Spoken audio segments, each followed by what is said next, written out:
I'm Liz Lavin, reporting for Cabrini College's Locator on Location. Today I'm in Jasmine's, where students come to eat, socialize, and de-stress. Some students accept stress as part of their everyday life. However, the American Psychological Association found that over 70% of Americans felt the physical and psychological symptoms of stress this year.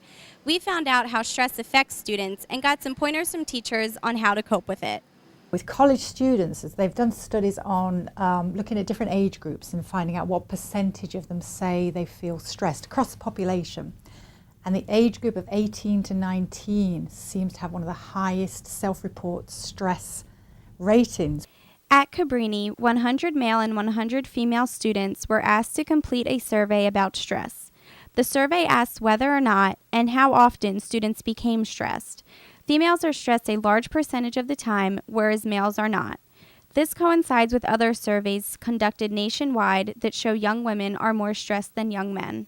What we say to ourselves in our head is what makes it either stress or not.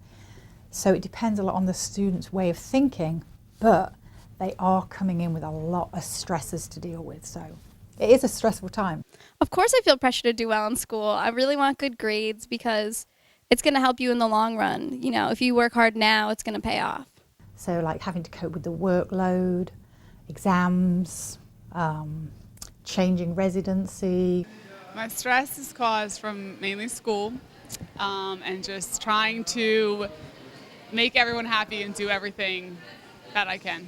The items that causes me stress are probably schoolwork, my girlfriend, and my parents. If you have a tendency towards other mental health issues, you're more likely to view stress at things in the environment, demands, work demands, social demands, money demands, as being more of a threat and therefore stressful. I don't sleep very well when I'm really stressed, and I get really nervous.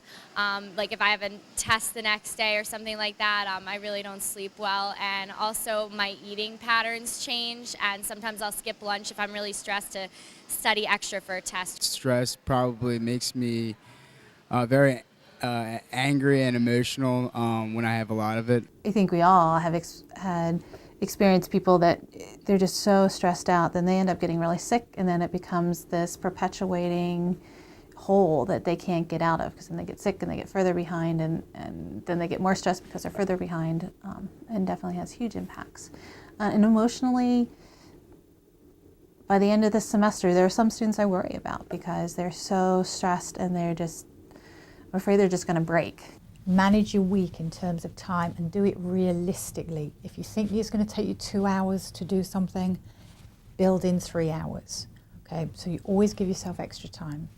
Always have time in the day for you, even if it's 30 minutes when you go jogging, listen to music, build that into your schedule. I usually just try and get everything organized, make a lot of lists of what needs to be done, and I work out a lot to relieve a lot of stress. And just try and make sure that I get things done like in order. I usually like to go to a quiet place and usually just take deep breaths and just try to calm myself down. Hit the gym. Hit the gym hard. It leaves lots of stress. And when you leave the gym, you become more relaxed. So definitely hit the gym.